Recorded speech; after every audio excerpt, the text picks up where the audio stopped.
Part 3 पढ़ेंगे हम लोग, क्योंकि कल जो पिछला वीडियो था उस वीडियो में हम लोगों के द्वारा हड़प्पा सभ्यता या मोहनजोदाड़ो जो स्थल था उस तरह के कुछ स्थलों के बारे में हम लोग सिंधु घाटी के सभ्यता के जो स्थल प्राप्त हुए उस स्थलों के बारे में हम लोगों ने चर्चा किया था।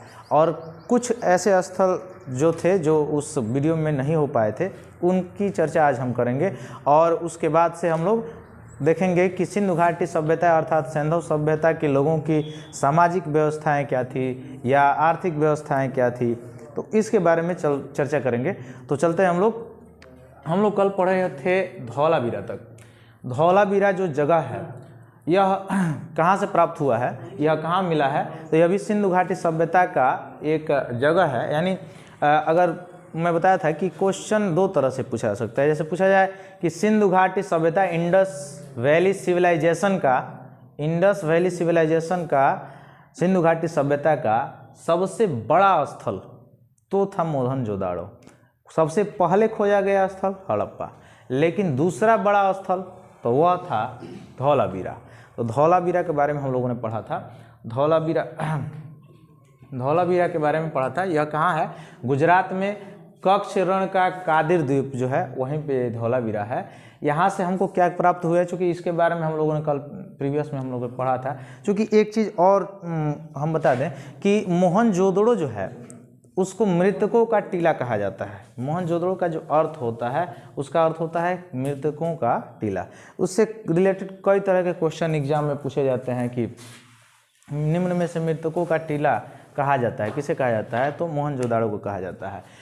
तो धौलावीरा जो है वहाँ से क्या क्या प्राप्त हुआ है, तो क्रीडागार मिला है। क्रीडागार माने खेलने का स्थल मिला है, खेल वाला मैदान मिला है। और क्या मिला है, एक पत्थर की मूर्ति मिली है जिस पत्थर की मूर्ति पर नेवले का चित्र उत्कीर्ण किया गया है, यानी बनाया गया है, अंकित किया गया है। उसके बाद से धौलावीरा से क्या प्राप्त हुआ है, तो धौलावीरा जहाँ स्थल है उसके प्रवेश द्वार पर एक बहुत ही बड़ा उत्कीर्ण किसी भाषा में लिखा गया लेख प्राप्त हुआ है, लेकिन उस लेख को पढ़ा नहीं जा सका है। संभवतः ये गिरा हुआ, ऐसा अनुमान लगाया जाता है कि यह गिरा हुआ कोई साइन बोर्ड था जो मुख्य द्वार के पास कोई सूचना वगैरह वाला सूचना के लिए लगाया गया था। तो यहाँ से धौलावीरा जो स्थल है उसके प्रवेश द्वार पर एक बड़ा सा बोर्ड, एक बड़ा सा उत्कीर्ण लेख मिला है। संभवतः इसको क्या माना जाता है, साइन बोर्ड माना जाता है। संभवतः अनुमान लगाया जाता है कि साइन बोर्ड था। और उसके बाद से इससे पहले चूँकि हम लोगों ने क्या पढ़ा, तो धौलावीरा पढ़ा है, कालीबंगा पढ़ा है। कालीबंगा से के बाद पहले जो है हम लोग मोहनजोदाड़ो पढ़े, उससे पहले हड़प्पा पढ़े। इसके बीच में भी कई स्थलों के बारे में हम लोग पढ़े हैं। लेकिन हाल ही में अभी हरियाणा में एक जगह है फतेहाबाद ज़िला। हरियाणा के फतेहाबाद ज़िले में एक नए सिंधु घाटी सभ्यता का स्थल प्राप्त हुआ है और उस स्थल का नाम है भीरड़ा। तो भीरड़ा जो स्थल, इससे रिलेटेड क्वेश्चन आ सकते हैं कि भीरड़ा स्थल निम्न में से कहाँ है, तो हरियाणा में किस ज़िले में है, फतेहाबाद ज़िले में है। और किस सभ्यता से संबंधित है, तो सिंधु घाटी सभ्यता से संबंधित स्थल की खुदाई की गई है, खोज की गई है। उसके बाद से हम लोग हरियाणा में ही एक और ज़िला है हिसार में, राखीगढ़ स्थल है। राखीगढ़ स्थल से 5 पुरातात्विक जो है टीले प्राप्त हुए हैं। 5 पुरातात्विक टीले मिले हैं यहाँ से। राखीगढ़ कहाँ है, हरियाणा के हिसार में। हरियाणा के हिसार में एक राखीगढ़ नामक स्थल है, वहाँ से सिंधु घाटी सभ्यता का 5 टीले प्राप्त हुए हैं। अब चूँकि यहाँ से रिलेटेड बहुत ज़्यादा क्वेश्चन है। देखिए 3 तरह का क्वेश्चन मैं फिर एक बार बता दे रहा हूँ कि सबसे पहले खोजा जाने वाला स्थल सिंधु घाटी सभ्यता का हड़प्पा, लेकिन सिंधु घाटी सभ्यता का सबसे बड़ा स्थल वह है मोहनजोदाड़ो। लेकिन मोहनजोदाड़ो तो भारत में है नहीं, वह हम लोग पढ़े थे कि पाकिस्तान के सिंध प्रांत के लरकाना ज़िले में है। पाकिस्तान के सिंध प्रांत के लरकाना ज़िले में है, तो वह है। दूसरा जो है वह, उसका नाम क्या है, धौलावीरा है। लेकिन भारत में पूछा जाए, भारत की अगर बात की जाए कि भारत में सबसे बड़ा सिंधु सभ्यता का स्थल है, तो वह क्या है, राखीगढ़ है। भारत में सिंधु सभ्यता का सबसे बड़ा स्थल क्या है? राखीगढ़ है, जो कहाँ पड़ता है? हरियाणा राज्य में पड़ता है। किस नदी के किनारे है? तो घग्गर नदी के किनारे है। किस नदी के किनारे? घग्गर नदी के किनारे। और घग्गर नदी को ही प्राचीन में सरस्वती नदी के नाम से जाना जाता था, जो कि विलुप्त है। सिंधु सभ्यता में अब इसके कुछ तथ्य जान लेते हैं हम लोग। सिंधु सभ्यता के क्या क्या तथ्य हैं? तो पहला तथ्य है कि सिंधु सभ्यता में लोहे का ज्ञान नहीं था, क्योंकि कहीं भी खुदाई, जहाँ भी सिंधु घाटी सभ्यता के स्थलों की खुदाई की गई है, वहाँ से लौह चीज़ें प्राप्त नहीं हुई है। इससे यह स्पष्ट या यह अनुमान लगाया जा सकता है कि ये सिंधु सभ्यता के उस जो इंडस वैली सिविलाइजेशन था, उस समय के लोगों को लोहे का उतना ज़्यादा ज्ञान नहीं था। उसके बाद से सिंधु घाटी सभ्यता के जो लोग थे वह घोड़े से परिचित नहीं थे। कहीं भी घोड़े का साक्ष्य प्राप्त नहीं हुआ है।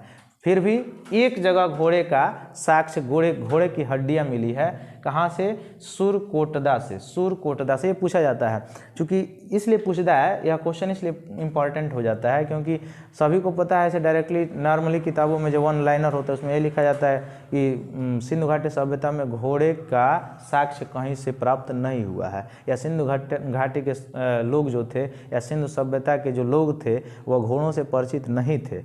लेकिन फिर भी एक ऐसा स्थल है जहाँ से घोड़े की हड्डियाँ मिली हैं। तो कहाँ से मिला है? सिंधु घाटी सभ्यता में किस जगह से घोड़े की हड्डियों की प्राप्ति हुई है? तो वह स्थल का नाम है सुरकोटदा। उसका नाम है सुरकोटदा है। उसके बाद से सिंधु घाटी सभ्यता के लोग किसकी पूजा करते थे? तो पशुपति महादेव की पूजा करते थे। जैसा कि हम लोग पढ़े हैं कि एक व्यक्ति जो है पद्मासन में बैठा हुआ है, उसके 3 सिंह है, उसके चारों ओर बाघ है, चीते हैं, गेंडे हैं, और उसके हाथियां हैं, और उसके वह भैंसा पे बैठा हुआ है, उसके पैरों तले हिरण है। तो ऐसा अनुमान लगाया जाता है कि जो पशुपति भगवान शिव का जो प्राचीन रूप है पशुपति महादेव, उनके पूजा सबसे ज़्यादा की जाती थी सिंधु घाटी सभ्यता के लोगों के द्वारा। फिर भी सिंधु घाटी के सभ्यता के जो लोग थे वो सबसे ज़्यादा लिंग मूर्ति का पूजक थे, यानी लिंग मूर्ति का पूजा करते थे।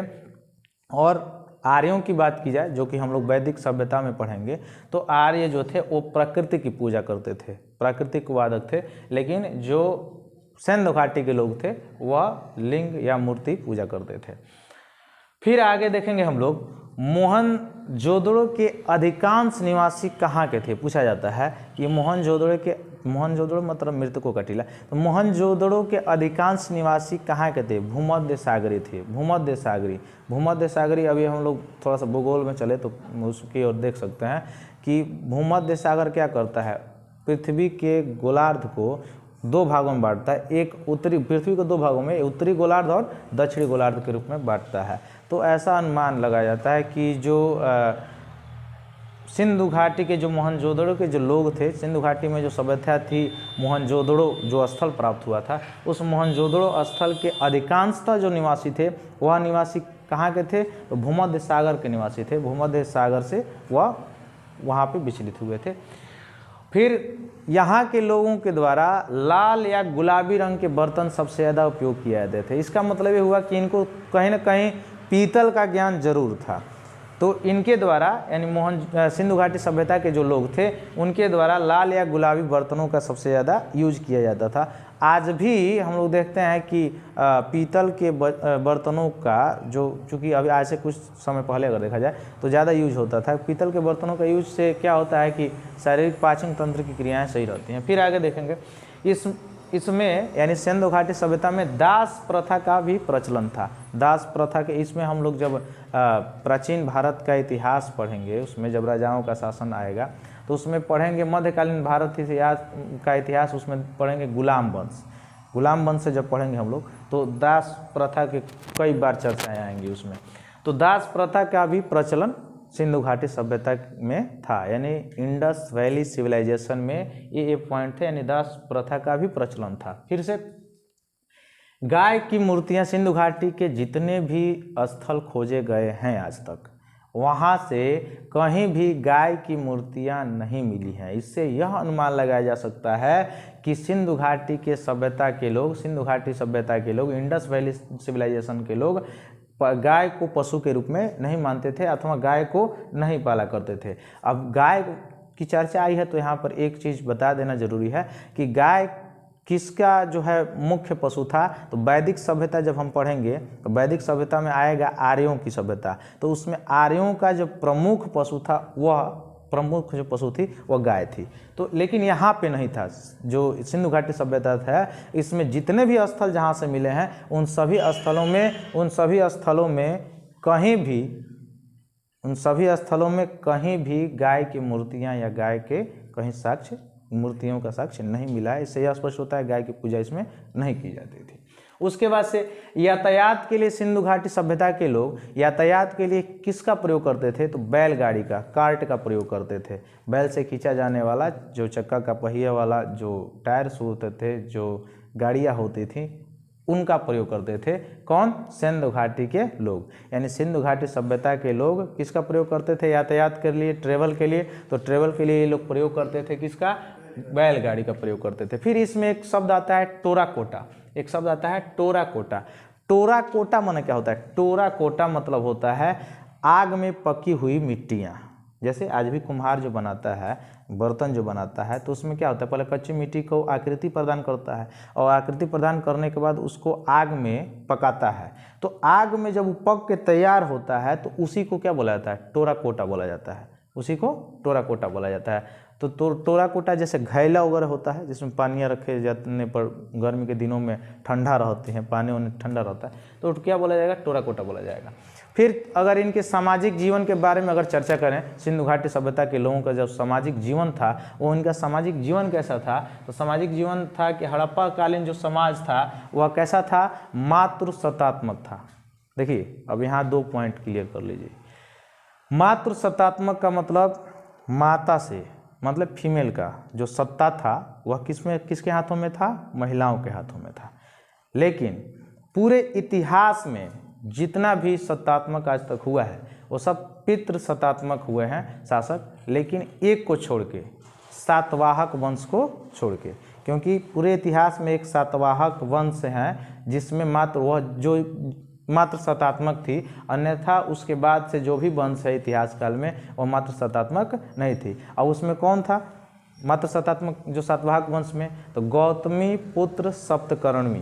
देखिए जो शासक होता था वो अपने माँ के नाम से अपना नाम रखता था, तो वही एक था गौतमी पुत्र सप्तकर्णी। तो गौतमी पुत्र जो था सप्तकर्णी सातवाहक वंश का, उसी में एकमात्र सत्तात्मक का साक्ष्य मिलता है। बाकी सभी अभी तक जितने जो राजाओं का वंशज हुए हैं उसमें मात्र सत्तात्मक नहीं बल्कि पितृ सत्तात्मक होता था। आज भी वही कंडीशन है। आज भी बच्चों का जो नाम रखा जाता है वो पिता से पहचान होती है बच्चे की, माता से पहचान नहीं होती है। भले माँ उसको जन्म देती है लेकिन जो समाज में उसकी पहचान होती है वो किससे होती है? उसके फादर से होती है, पिता से होती है। तो मात्र सत्तात्मक, वैसे ही मात्र सत्तात्मक हड़प्पा कालीन जो समाज था, जो सोसाइटी थी, वह कैसे थी? उस बच्चे को या उस शासक को किसके नाम से जाना जाता था? तो उसके माँ के नाम से जाना जाता था। ये चीज़ें थी। फिर यहाँ के लोग शांति प्रिय थे, ज़्यादा युद्ध में विश्वास नहीं करते थे। और इनका भोज्य पदार्थ क्या था? या ये मतलब ये शाकाहारी थे कि मांसाहारी थे? तो इनमें शाकाहारी का भी साक्ष्य मिला है, मांसाहारी का भी साक्ष्य मिला, अर्थात ये सर्वाहारी थे। मतलब शाकाहारी लोग भी थे इसमें सिंधु घाटी सभ्यता में और मांसाहारी लोग भी थे, यानी दोनों तरह के लोग थे समाज में। किसमें? सिंधु घाटी सभ्यता के लोगों का जो समाज था उसमें। फिर एक चीज़ का और प्रचलन था कि महिलाएं और पुरुष दोनों आभूषण पहनते थे। सिंधु घाटी सभ्यता में जो समाज था सिंधु घाटी सभ्यता का, उसमें महिलाएं और पुरुष यानी फीमेल वर्ग के लोग और मेल वर्ग के लोग दोनों आभूषण का प्रयोग करते थे। आज देखते हैं सबसे ज़्यादा, चूँकि आज भी करते हैं, मेल और फीमेल लोग दोनों आभूषण का प्रयोग करते हैं, लेकिन मुख्य रूप से सबसे ज़्यादा जो है यूजेज होता है आभूषणों का इस समय महिलाओं के द्वारा, पुरुषों के द्वारा नहीं होता है। लेकिन उस समय जो सिंधु घाटी सभ्यता का जो समाज था वह समाज, उस समाज में महिलाएं भी आभूषण पहनती थी और पुरुष भी आभूषण पहनते थे, दोनों लोग आभूषणों का प्रयोग करते थे। फिर मनोरंजन के लिए एक सब क्या करते थे? सिंधु घाटी सभ्यता के जो लोग थे मनोरंजन के लिए क्या करते थे? तो अभी हम पता है कि धौलावीरा में एक क्रीडागार मिला है, माने खेल का मैदान मिला है। क्रीडागार माने खेल का मैदान। उस समय बताइए, ये मेरा नया नया क्रिकेट का स्टेडियम बन रहा है, कभी नरेंद्र मोदी नाम चेंज हो रहा है तो कभी सरदार वल्लभ भाई पटेल विश्व का, लेकिन उस समय सिंधु घाटी जो सभ्यता थी उस समय भी क्रीड़ा स्थल था, क्रीडागार था, खेल का सबसे बड़ा मैदान मिला था। और उसमें कौन कौन से मनोरंजन के लिए खेल होती थी, तो पासे का खेल होता है, देखेंगे होंगे, महाभारत देखे होंगे, महाभारत में इसका बहुत ज़्यादा प्रयोग दिखाया गया है। पासे से वो जो शकुनी होता है वो पासा जो बदल देता है और पांडवों की हार हो जाती है, 14 वर्ष तक वनवास हो जाता है, 13 वर्ष तक वनवास और 1 वर्ष का अज्ञातवास हो जाता है, 14 वर्ष का। तो पासे का खेल जो है मनोरंजन के साधन के रूप में इनके द्वारा प्रयोग किया जाता था सिंधु घाटी सभ्यता के लोगों के द्वारा। और किसका प्रयोग किया जाता था, तो सांडों की लड़ाई, पशुओं की लड़ाई, पशुओं के पूरे स्टेडियम में लोग बैठे होते थे, सांडों की लड़ाई होती थी, पशुओं की लड़ाई होती थी, उससे मनोरंजन करते थे। उसके बाद से नृत्य भी सबसे ज़्यादा प्रचलित साधन था। यानी मनोरंजन के कौन कौन साधन थे, तो इनके मनोरंजन का साधन यानी सिंधु घाटी सभ्यता के लोगों के मनोरंजन का साधन पासे का खेल, पशुओं का लड़ाई, नृत्य इत्यादि ये सब प्रचलित थे। नृत्य मतलब डांस, नाच। उसके बाद से चूँकि सिंधु घाटी सभ्यता में जो पृथ्वी है, धरती है, उसको उर्वरता की देवी के रूप में दर्शाया गया है। क्यों? क्योंकि उसमें एक चित्र मिला है यहाँ पे, जहाँ पे उस चित्र में स्त्री के गर्भ से एक निकलते हुए पौधे को दिखाया गया है। स्त्री के गर्भ से निकलते हुए एक पौधे को दिखाया गया है। इससे यह स्पष्ट होता है स्त्री का मतलब भूमि, भूमि का मतलब पृथ्वी, धरती, और पृथ्वी जो है उसको उर्वरता की देवी माना गया है, तभी तो उससे पौधा निकला है, इसलिए पृथ्वी को उर्वरता का देवी माना गया है। फिर यहाँ पर पशुओं में किस पशु की पूजा होती थी सिंधु घाटी सभ्यता के लोगों के द्वारा, तो पशुओं में कुबड़ वाले बैल की पूजा होती थी। आज भी देखिएगा बासा जो बैल आता है लोग पूजा वगैरह करते हैं, तो कुबड़ वाले बैल की पूजा होती थी। किसमें? सिंधु घाटी के सभ्यता के लोगों के द्वारा किस पशु की पूजा होती थी? कुबड़ वाले बैल की। और पक्षी में एक पक्षी था जिसका नाम था फाख्ता,